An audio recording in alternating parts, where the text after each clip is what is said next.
नमस्ते, मैं तुलसी कुमार हूँ और ये मेरा यूट्यूब चैनल है। इसमें आपका स्वागत है। अनुवाद की श्रृंखला का ये हमारा दूसरा वीडियो है। तो आइए चलिए शुरू करते हैं। तो आज मैंने अनुवाद के लिए लिया है हिंदी से इंग्लिश के लिए। तो इसमें कहता है, न्याय और सत्यनिष्ठा की प्रतीक कनगी।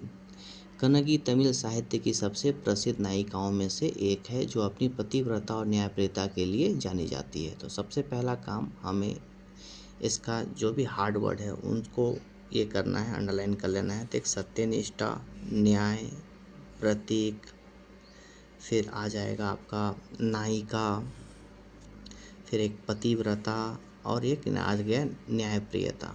ठीक है, तो इन सब का मीनिंग हम लोग को जान लेना चाहिए। ठीक है, और एक आता है आपका प्रसिद्ध भी। ठीक है, चलिए, तो इसका मैंने कन्वीनियंस के लिए मैंने लिख लिया है। ठीक है, तो ये रहा। जैसे न्याय को क्या बोलेंगे, जस्टिस, लॉ, सत्यनिष्ठा, इंटीग्रिटी या ट्रूथफुलनेस, प्रतीक, सिंबल या एम्बेलम। ठीक है, और नायिका हीरोइन बोलेंगे या फिर फीमेल प्रोटैगोनिस्ट। देखिए, हीरोइन तो आप समझ रहे हो मूवीज़ वगैरह में होते हैं, मगर यहाँ पे हम लोग फीमेल प्रोटैगोनिस्ट वर्ड का यूज करेंगे क्योंकि ये पात्र का नाम है जो हम लोग लिटरेचर वगैरह में यूज करते हैं।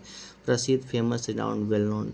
तो मैंने इतने सारे, अच्छा सॉरी, यहाँ पे एक न्यायप्रियता का अनबायसनेस, ये थोड़ा मैंने यहाँ पे गलत लिख दिया है। ये वर्ड को आप मेंशन ना करें। ठीक है, ये एक फेयरनेस के हिसाब से हम लोग ये कर सकते हैं। ठीक है, और पतिव्रता, डिवोटेड वाइफ।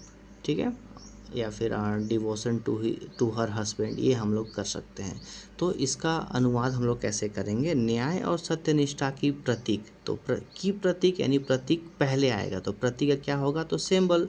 ठीक है, और ये सिंस ये वर्ड को हम लोग स्पेसिफाई कर रहे हैं, इस वर्ड को हम लोग डिस्क्राइब कर रहे हैं, तो ये टर्म आपको पहले आएगा। तो क्या लिखेंगे हम लोग, कनगी द सिंबल ऑफ, न्याय को क्या बोलेंगे, जस्टिस, एंड सत्यनिष्ठा का क्या लिखेंगे हम लोग, इंटीग्रिटी या ट्रूथफुलनेस। ठीक है, फिर हम लोग अब जब ये बड़ा आ गया तो इसमें हम लोग क्या करेंगे, सबसे पहले टेंस संभालेंगे। तो यहाँ पे ये है लिख रहा है। ठीक है, और यहाँ पर भी है, मतलब ये सिंपल प्रेजेंट टेंस का, मतलब प्रेजेंट टेंस का ही बात कर रहा है। ठीक है, तो हम लोग अब इसे अनुवाद करना शुरू करेंगे। तो देखिए, मैंने इसका अनुवाद कुछ ऐसा किया है। ठीक है, जैसे मैंने क्या किया है, Kannagi the symbol of justice and truthfulness, यहाँ ले लिया मैंने। उसके बाद Kannagi is one of the most well known. Well known मैंने किसके लिए किया है, ये प्रसिद्ध के लिए। ठीक है, ये किसके लिए किया है, मैंने प्रसिद्ध के लिए किया है। ठीक है, अब यहाँ पे फीमेल प्रोटैगनिस्ट का मैंने नायिका के लिए यूज किया है। ठीक है, अब एक है, उनमें से एक है, तो मैंने इसके लिए क्या किया, वन ऑफ द मोस्ट, ये वर्ड का यूज किया। अब ठीक है, अब ये किसका, तो ये है तुम्हारा, ये है सॉरी आपका, ये है आपका तमिल लिटरेचर का, तो मैंने इसमें तमिल लिटरेचर का पार्ट रखा है। हु इज़ किसके बारे में स्पेसिफाई कर रहा है, तो आपको पता है ये ऑफ है, तो ऑफ के बाद वाला हमारा इसको स्पेसिफाई नहीं करेगा, ये किसको करेगा, ये फीमेल प्रोटैगनिस्ट को।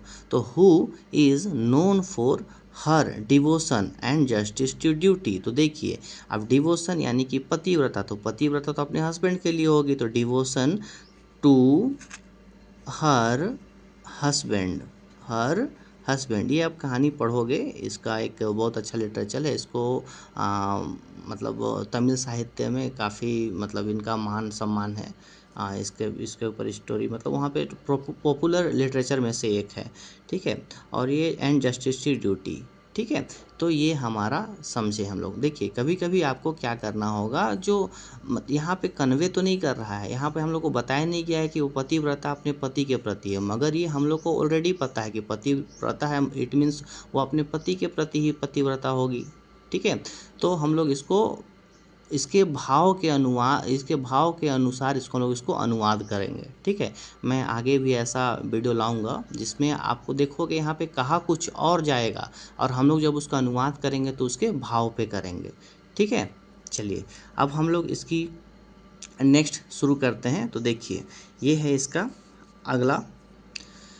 तो इनकी यह कथा संगम युग के महान तमिल महाकाव्य सिलपदिकारम नुपुर की कथा में मिलती है, जिसकी रचना इलिंगो आडगिल ने की थी। ठीक है, तो यहाँ पर हमारा ये देखिए, अब वहाँ पर है था और यहाँ पे थी है, मतलब यहाँ पे टेंस चेंज हो जा रहा है। ठीक है, तो ऐसे इसको पढ़ करके हम क्या करेंगे, सबसे पहले जो हार्ड वर्ड्स है, जैसे मैंने कुछ हार्ड वर्ड का यहाँ पे लिख लिया है। अब देखिए मैंने एक हार्ड वर्ड का अधिक मीनिंग भी लिखा है, तो इसके लिए आप अपना फ्रूटफुल समझिएगा कि इसे आप नोट डाउन करते चले जाइएगा, क्योंकि ये जो वर्ड्स है वो यहाँ हर अलग अलग अनुवाद में आपका काम देने वाला है। ठीक है, तो महाकाव्य को एपिक भी बोलेंगे, लॉन्ग नरेटिव पोएम भी बोलेंगे। ठीक है, रचना, क्रिएशन, कंपोजिशन, वर्क। ठीक है, तो मैंने यह क्या किया, इनकी यह कथा संगम युग के महान तमिल महाकाव्य शिल्पादिकरम में मिलती है।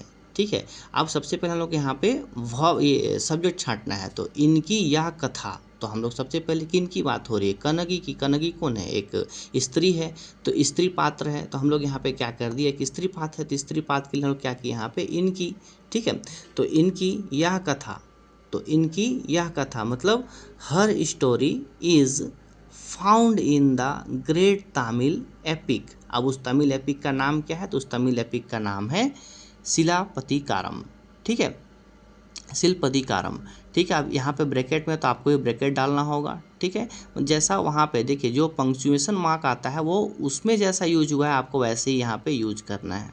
ठीक है, अब ये जो आपका तमिल महाकाव्य है ये कहाँ का है, तो ये तमिल महाकाव्य है, और ये कहाँ का है, तो ये आपका संगम युग का है, तो संगम युग का क्या करेंगे, ऑफ द संगम एज। ठीक है, अब ये क्या कहा गया है यहाँ पर, तो ये इसकी रचना जिसको कंपोस्ट किया गया है, कंपोस्ट कौन किया है, अब यहाँ पर किसी के द्वारा किया गया है, तो ये पैसिव वॉइस में आ रहा है, तो हम लोग इसे क्या करेंगे, बाय इलैंगो आर्टगिल। अब यहाँ पर मेरा वर्ब, यहाँ पर मेरा सेंटेंस खत्म हो जाता है। अब यह ग्रंथ, अब ग्रंथ के लिए मैंने क्या वर्ब यूज किया गया है, टेक्स्ट, तो हम लोग क्या करेंगे, दिस टेक्स्ट। ठीक है, अब यहाँ पे गिना जाता है, तो ये मेरे वर्ब है, अब सब्जेक्ट के पास वर्ब आएगा, तो दिस टेक्स्ट इज काउंटेड।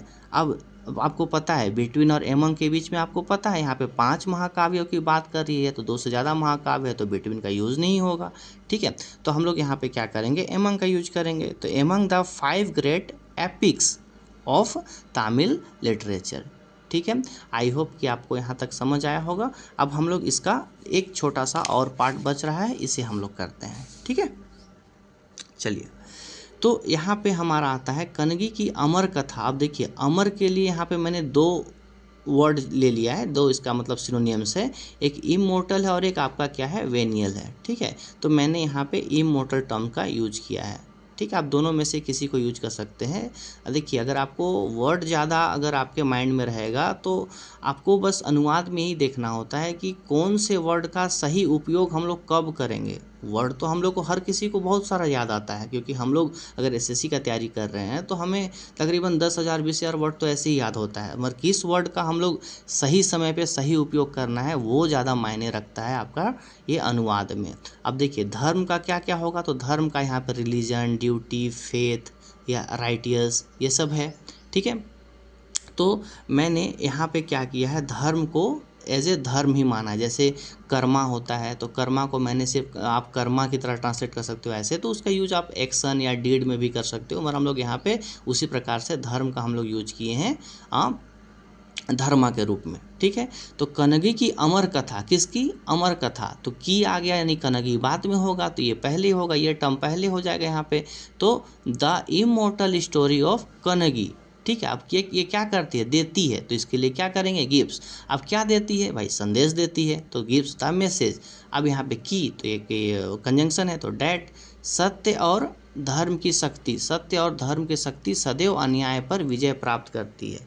ठीक है, तो धर्म की शक्ति सदैव, तो धर्म की शक्ति it means the power of truth, और किसका, आप देखिए यहाँ पे एक चीज़ है, धर्म की शक्ति यहाँ पे बोल रहा है, यहाँ धर्म की शक्ति बोल रहा है, तो धर्म की शक्ति, तो यहाँ पे धर्म और सत्य 2 टर्म है, तो ये दोनों टर्म का विशेषता ये शक्ति बताएगा। तो यहाँ पे क्या, the power of truth and dharma. ठीक है, ऑलवेज विजय प्राप्त करती है, तो इसके लिए मैंने क्या किया, प्रिवेल्स ओवर। आप इसके जगह में ये भी यूज कर सकते हैं, ट्रिम्फ ओवर, TRUMPH। ठीक है, ट्रिम्फ ओवर, ठीक है, या विक्ट्री ओवर, आप ऐसा भी टर्म यूज कर सकते हो यहाँ पे। ठीक है, अब अन्याय, अन्याय के लिए क्या करेंगे हम लोग, इनजस्टिस। ठीक है, अब नेक्स्ट है उनके जीवन ने दक्षिण भारत के, तो उनके जीवन ने, किनके जीवन ने, उनके जीवन ने, तो हर लाइफ। ठीक है, अब देखिए सबसे पहले आप पूरा रीड कर लोगे, ठीक है। भारत के नृत्य, नाटक, साहित्य और मंदिर परंपराओं को गहराई से प्रभावित किया। याद रखिएगा, जो शुरुआत में होता है वो सब्जेक्ट बताएगा, जो अंतिम में होता है वो आपका वर्ब बताएगा। तो वर्ब पता करने के लिए ये आपका पूरा सेंटेंस पढ़ना पड़ेगा। अब यहाँ पे टर्म आता है गहराई से प्रभावित किया, ठीक है। तो प्रभावित किया कैसे, ये गहराई से प्रभावित किया। प्रभावित का हम लोग क्या यूज कर सकते हैं, हम लोग अफेक्ट भी यूज कर सकते हैं, इन्फ्लुएंस भी कर सकते हैं। मगर क्या है कि मैंने यहाँ पे इन्फ्लुएंस यूज किया, अफेक्ट मैंने यूज नहीं किया। कारण क्या है, क्योंकि अफेक्ट जो है आपका वो ये नेगेटिव सेंस कभी कभी बताता है, क्योंकि अफेक्ट करेगा तो नेगेटिव, जैसे हम लोग नेगेटिवली अफेक्ट होते हैं पॉल्यूशन से, तो उस केस में हम लोग पॉल्यूशन से इन्फ्लुएंस नहीं होते, हम लोग पॉल्यूशन से अफेक्ट होते हैं। जैसे हम लोग यहाँ पे अफेक्ट यूज नहीं किए हैं, क्योंकि ये लिटरेचर तो ऑब्वियस सा बात है, यहाँ पे पॉजिटिव वे में बोल रहा है, इसलिए इन्फ्लुएंस। अब यहाँ पे गहराई के लिए मैंने डीपली, तो हर लाइफ डीपली इन्फ्लुएंस, क्या चीज़ को इन्फ्लुएंस किया, तो ये नृत्य, नाटक, साहित्य और मंदिर परंपराओं को, तो ये मैंने किया। अब कहाँ का मंदिर परंपराओं, तो दक्षिण भारत का, तो मैंने किया साउथ इंडिया। अब देखिए मैंने यहाँ पे परंपरा के लिए क्या यूज किया है, ट्रेडिशन, ठीक है। तो आज हम लोग यहीं रखते हैं, ठीक है। आपका बहुत बहुत धन्यवाद, ठीक है। मेरे साथ चैनल पे बने रहें, आशा करता हूँ आप अच्छे होंगे। धन्यवाद।